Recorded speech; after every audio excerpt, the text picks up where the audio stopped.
নির্মাণাধীন একটা ভবন। এই ভবনে রানিং দোকানও আছে। দেখেন এই যে নিচে দেখতে পাচ্ছেন একটা মুদি দোকান আছে। এইটার দোতলায় এবং নিচতলায় কমার্শিয়াল স্পেস দোকানপাট থাকবে, আবার তিনতলা থেকে মূলত রেসিডেন্সিয়াল অর্থাৎ বসবাস করার জন্য অ্যাপার্টমেন্ট থাকবে। এই ভবনের চারদিকে কিন্তু প্রশস্ত রাস্তা রয়েছে। দেখেন আশেপাশে প্রচুর বিল্ডিং আছে। এটা 40 ফিটে একটা প্রশস্ত রাস্তা। আর এই যে রাস্তাটা দেখতে পাচ্ছেন এই বিল্ডিং এর সামনে দিয়ে চলে গেছে, এই রাস্তাটা 30 ফিট।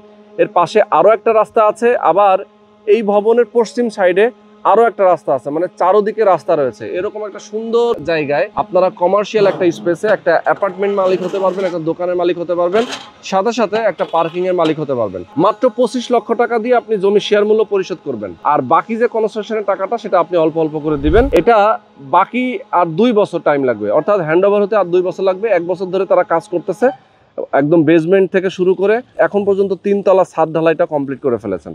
তো আমি বলবো আপনাদেরকে, যারা চমৎকার এই লোকেশনে একটা অ্যাপার্টমেন্টের মালিক হতে চান, একটা কমার্শিয়াল স্পেসের মালিক হতে চান, যারা প্রবাসে আছেন, বাংলাদেশে আছেন, খুবই বিশ্বস্ত এবং খুবই ট্রাস্টেড একটা প্রতিষ্ঠান, তাদের কাছ থেকে আপনারা একটা অ্যাপার্টমেন্টের, একটা পার্কিংয়ের এবং একটা দোকানের শেয়ার কিনবেন।